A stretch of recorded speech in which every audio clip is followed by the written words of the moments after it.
Hi, have you ever needed to remove or blur some information from a document, but don't want to destroy the whole document? Just make it blur. You need to redact. If you do need to redact a section of a document, you can do it easily in Canva. Let's go to my screen and take a look. I've studied a small image here, which is a CV on.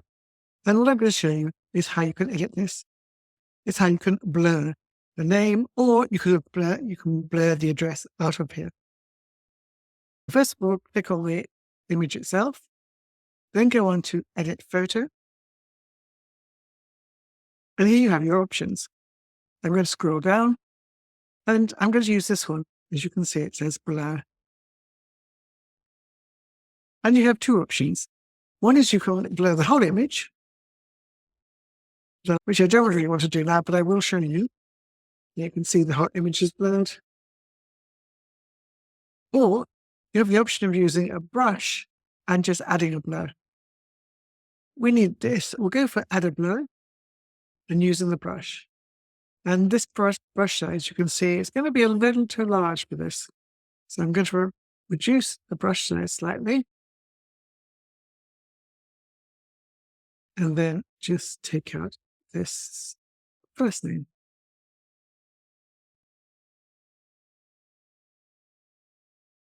And you can see it's been blurred.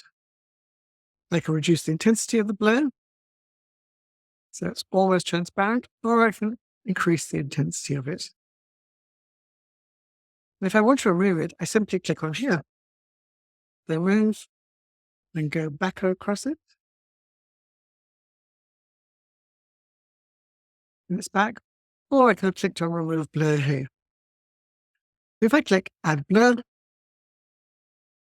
stick with this brush size, and then take my brush along the address, and you can see it's blurred it out. And as I showed you before, you can add on with you can increase or decrease the level of intensity. And 25 seems to be a reasonable size. And if I want to get rid of it, I simply can click Remove Blur. And there you have your original document back again. Let me just finish by adding the blur on the surname. A little larger brush size. And we'll just go along there. You can see it's blurred and beautiful. And then I want to leave it on the document. I just simply have to press this arrow back. And as you can see, it's now added the blur to that image. I hope that helps if you need to blur any section of a document, but obviously not for legal purposes. I hope you found this video useful, and if you did, please do hit the subscribe button below and the notify bell, and you'll be informed the next time I record a video. See you soon.